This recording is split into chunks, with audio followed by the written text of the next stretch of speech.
मोदी से डरे केजरीवाल, विरोधियों का क्यों दे रहे साथ? जिनको जेल भिजवाने का दावा किया था, आज उन्हीं के साथ मिलकर क्यों लड़ रहे चुनाव? नमस्कार, मैं हूं आपके साथ नम्रता। साल 2013 ये वो साल था जब दिल्ली की सत्ता में परिवर्तन की लहर चली। बस फिर क्या, इसी लहर में बाकी सभी का सूपड़ा साफ करते हुए केजरीवाल की एंट्री हुई। भ्रष्टाचार के खिलाफ आवाज बुलंद करते हुए और जन लोकपाल की मांग करते हुए एक बड़ा आंदोलन हुआ, जिसका हिस्सा केजरीवाल थे। बाकी सब तो पीछे हट गए, लेकिन केजरीवाल दिल्ली वासियों का भरोसा जीतने में कामयाब हुए और फिर देश की राजधानी दिल्ली की सत्ता में काबिज भी हुए। दौर ऐसा चला कि केजरीवाल सिर्फ एक नहीं, दो नहीं, बल्कि तीन बार मुख्यमंत्री बन चुके हैं। इतना ही नहीं, दिल्ली वाली राजनीति पंजाब में चलाकर वहां भी सत्ता में आम आदमी पार्टी को काबिज करा दिया है। शुरुआत में तो सब कुछ ठीक ठाक रहा, लेकिन पिछले कुछ सालों में ऐसी खबरें आई जिसने केजरीवाल पर कई सवाल खड़े किए। हाल ही में सामने आया शराब घोटाला भी किसी बड़े झटके से कम नहीं। हालांकि केजरीवाल समेत पूरी आम आदमी पार्टी इसे फर्जी घोटाला बताकर सफाई पेश करने में लगी, लेकिन जनता के मन में एक ही सवाल है कि आखिर केजरीवाल पर भरोसा करें भी तो करें कैसे? क्योंकि जिन लोगों को वो जेल भेजने की बात कहते थे, जिनके साथ गठबंधन ना करने के लिए अपने बच्चों की कसम खाया करते थे, उन्हीं के साथ आज केजरीवाल खड़े हुए। इसीलिए अब दिल्ली क्या, पूरे देश की जनता उन्हें ट्रोल कर रही है, उनसे सवाल पूछ रही है कि आपके सभी दावों का क्या हुआ।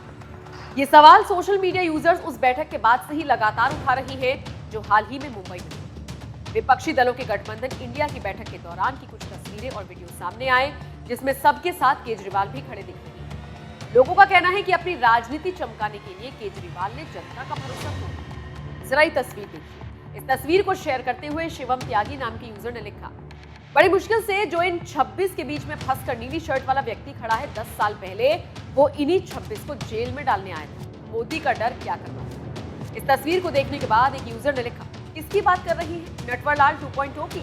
असल में मुझे रंग समझ नहीं आती। इसी तरह से लोग केजरीवाल को खरी खोटी सुना रहे हैं। हालांकि केजरीवाल इस दौरान क्या कुछ भाषण देते हुए नजर आए, अब जरा ये आप देख लीजिए। आपको केजरीवाल के बयान के साथ छोड़े जा रही है। कमेंट करके आप अपनी राय हमें जरूर। सबसे पहले मैं महाविकास आघाड़ी के ठाकरे साहब, पवार साहब और महाराष्ट्र कांग्रेस के नेताओं को बहुत बहुत बधाई और शुक्रिया अदा करना चाहता हूं इतनी शानदार 2 दिन की मीटिंग ऑर्गेनाइज करने के लिए।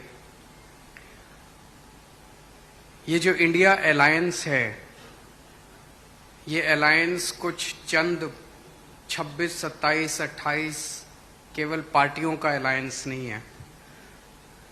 ये इंडिया अलायंस इस देश के 140 करोड़ लोगों का अलायंस है, और ये लोग एक साथ आए हैं। देश के लोग इकट्ठे हो रहे हैं और बहुत बड़ी संख्या में लोग इकट्ठे हो रहे हैं, और देश के लोग इकट्ठे हो रहे हैं 21वीं सदी के भारत का निर्माण करने के लिए। आज हमें बहुत दुख होता है कि आज हमारे देश के अंदर जो सरकार है, मोदी सरकार, मुझे लगता है कि आजाद भारत की सबसे भ्रष्ट सरकार और सबसे अहंकारी सरकार है। एक भारतीय होने के नाते मुझे बेहद दुख होता है। पिछले 3-4 दिन से हम पढ़ रहे हैं कि विदेशों के अखबारों के फ्रंट पेज के ऊपर खबरें छप रही हैं कि हमारी भारत सरकार एक आदमी के लिए काम कर रही है। वो एक आदमी भारत से पैसे निकाल के बाहर विदेश में ले जा रहा है, और भारत सरकार, मोदी सरकार, देश के प्रधानमंत्री उनकी मदद कर रहे हैं। बहुत दुख होता है एक भारतीय होने के नाते। विदेशों में तो खबरें छपनी चाहिए कि भारत में ये अच्छा हो गया, भारत में वो, तब देश का नाम आगे बढ़ेगा। देश का नाम ऐसे थोड़ी आगे बढ़ेगा कि पूरी भारत सरकार एक आदमी के काम करने के लिए लगी हुई है।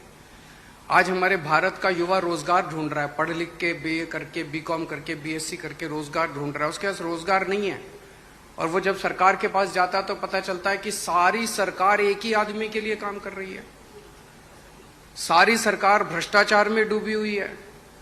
आज हमारे लोगों के घर का खर्चा नहीं चल रहा, लोगों के आमदनी नहीं है, आमदनी उतनी है, खर्चे बढ़ते जा रहे हैं। सरकार के पास जाते हैं, पूरी सरकार एक ही आदमी के लिए काम करने में लगी हुई है।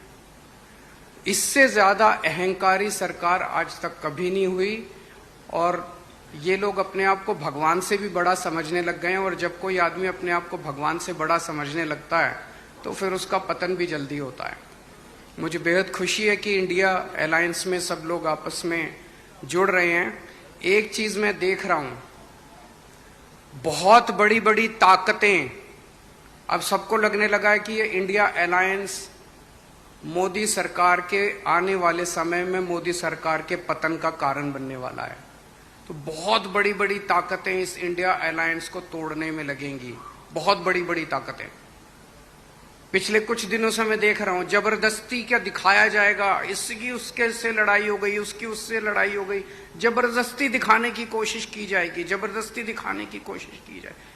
मैं पिछली 3 मीटिंग अटेंड कर चुका, मैं आपको पूरी जिम्मेदारी के साथ कह सकता हूं, जितनी अच्छे से और जितने प्यार और मोहब्बत से सारी मीटिंग्स हुई हैं, किसी की किसी के साथ लड़ाई नहीं है।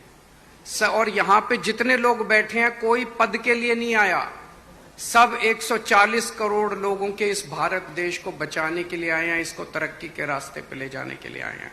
कोई यहां पे पद के लिए नहीं आया है।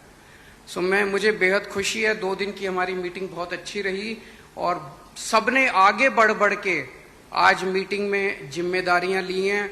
किसी ने सीट शेयरिंग करवाने की जिम्मेदारी ली है, किसी ने मीडिया की जिम्मेदारी ली है, किसी ने सोशल मीडिया की जिम्मेदारी ली है, किसी ने कैंपेन डिजाइन करने की जिम्मेदारी ली है। मुझे पूरी उम्मीद है कि आने वाले समय के अंदर पूरा भारत इकट्ठा होगा और इस अहंकारी, भ्रष्टाचारी, तानाशाही सरकार का पतन का कारण बनेगा। बहुत बहुत शुक्रिया।